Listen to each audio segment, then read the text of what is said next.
Finding my rhythm, how meal prep became my gateway to intentional living. I've been staring at this journal entry for 10 minutes, wondering how to capture what feels like such a simple shift that somehow changed everything. It started with money, or rather, the lack of it.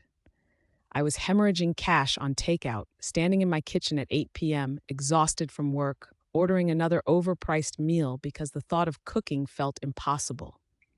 When I finally added it up, I nearly cried.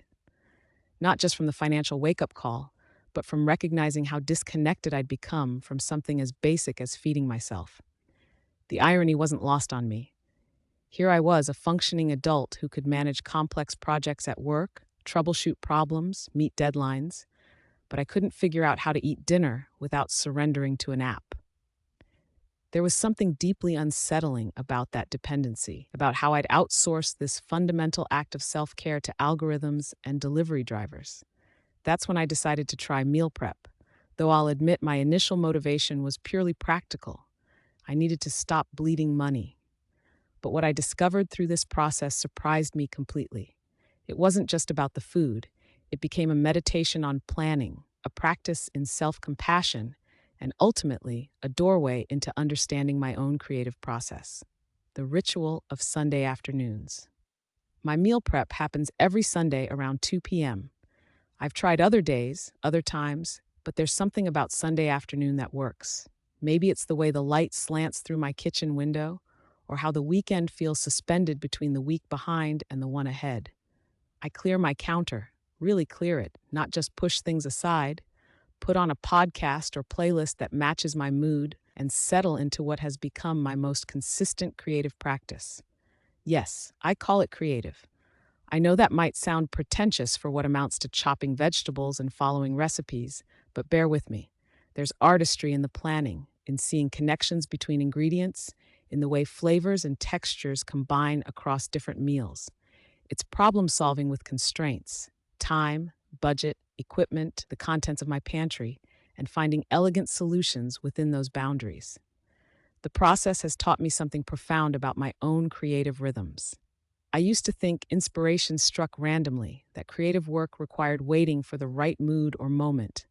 But meal prep showed me the power of showing up consistently, regardless of how I feel. Some Sundays, I'm energized and experimental, trying new spice combinations or techniques I've bookmarked. Other Sundays, I'm tired or distracted, just going through the familiar motions. But I show up either way, and something worthwhile always emerges. The structure I've developed feels almost ceremonial now. First, I take inventory, not just of what's in my fridge and pantry, but of what I'm craving, how my body feels, what kind of week lies ahead. That half-wilted bunch of cilantro becomes the starting point for a completely different meal than I'd planned. Those carrots that are getting soft inspire a soup instead of the stir-fry I'd imagined.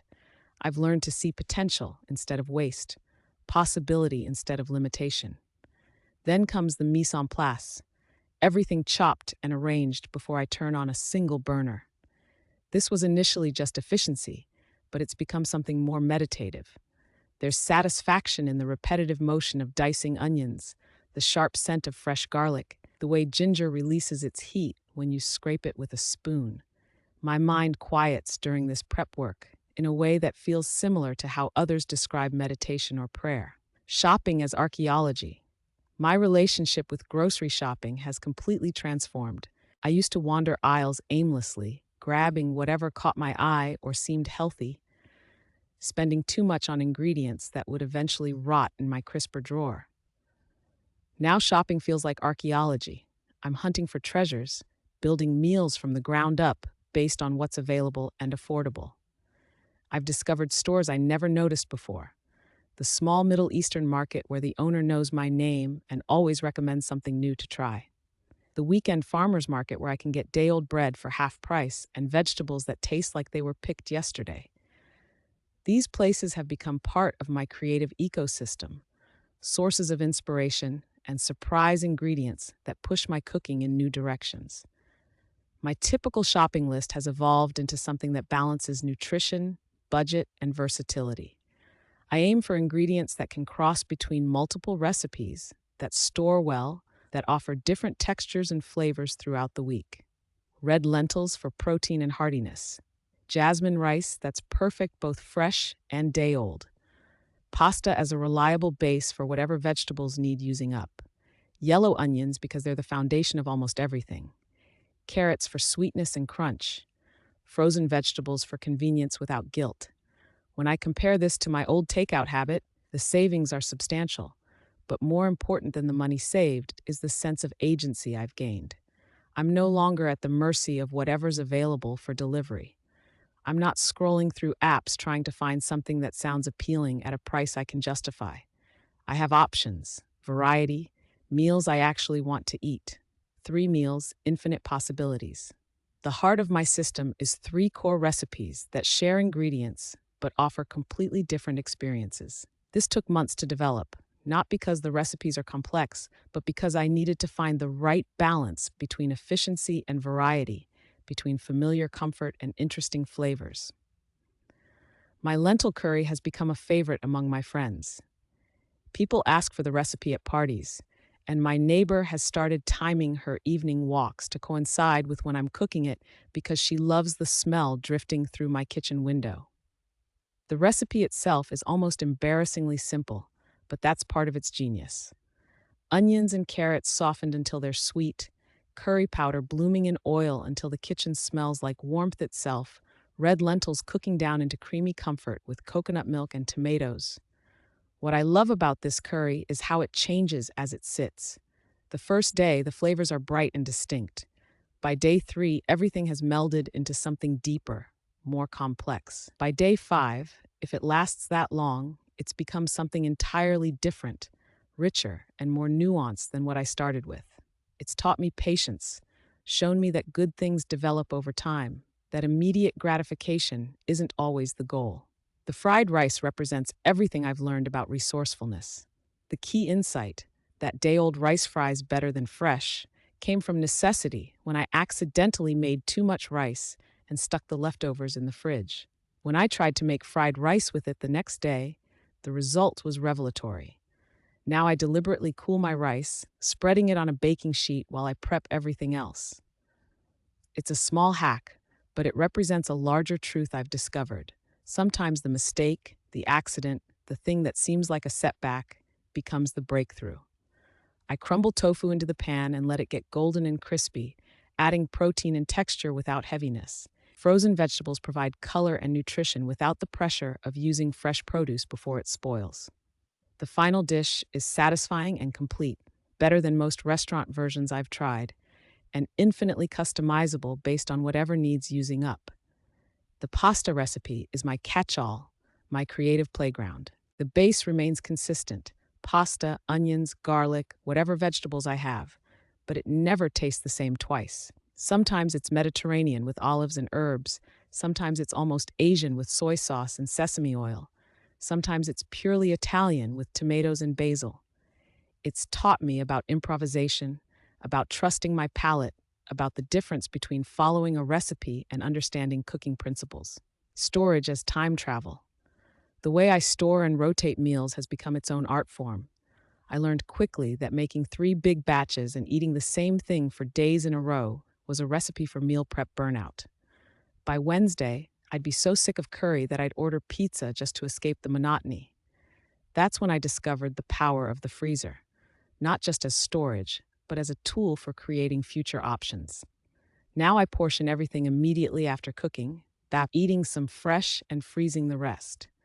This means that by week 3 or 4 of meal prepping, I have an entire arsenal of options waiting in my freezer. I can choose between curry, fried rice, or pasta based on what sounds good, not just what I happen to make most recently. It's like having a personal frozen food section, except everything is exactly what I want to eat. The labeling system I've developed tells a story of my evolution as a cook. Early containers have basic labels: curry 315 or rice 322. Recent ones are more descriptive: curry with extra ginger, game changer batch, or pasta with those amazing mushrooms from the market. I can track not just what I made, but what I learned, what worked, what to try again or adjust next time. This rotation system has taught me about delayed gratification and long-term thinking. When I'm portioning out a fresh batch of curry, setting aside containers for future weeks, I'm essentially sending gifts to my future self. There's something deeply satisfying about reaching into the freezer on a random Tuesday and finding exactly what I'm craving, prepared by past me who somehow knew what present me would need. Lessons beyond the kitchen. The most surprising discovery has been how meal prep principles have started showing up in other areas of my life. The same systematic thinking I use for planning meals has improved how I approach work projects. The patience I've learned from letting flavors develop over time has made me less anxious about creative work that needs to unfold at its own pace. The resourcefulness of building meals from whatever's available has translated into problem-solving skills I use daily. I've started thinking about other areas where I could apply the prep once, benefit all week mentality. I batch my laundry, do all my administrative tasks in one focused session, prepare materials for the week ahead. It's not about optimization for its own sake. It's about creating space for spontaneity by handling the predictable stuff systematically. The confidence I've gained in the kitchen has surprised me most of all. Not long ago, I was intimidated by recipes with more than 5 ingredients. Now I find myself improvising, tasting, and adjusting, understanding how flavors work together. This willingness to experiment, to trust my judgment, to see mistakes as information rather than failures, has started showing up in my creative work too. I'm taking more risks with projects, trusting my instincts more, worrying less about perfection, and focusing more on iteration and improvement. The kitchen has become my laboratory for learning how to be creative within constraints, how to find inspiration in limitations, how to turn necessity into opportunity. What started as a desperate attempt to save money has become something much more meaningful, a practice that connects me to my body, my creativity, my resourcefulness, and my future self. Every Sunday afternoon, as I stand in my kitchen with my hands covered in flour or oil, surrounded by the organized chaos of meal prep, I'm reminded that the most profound transformations often begin with the most ordinary decisions. Sometimes the path to discovering who you are starts with simply figuring out what to eat for dinner.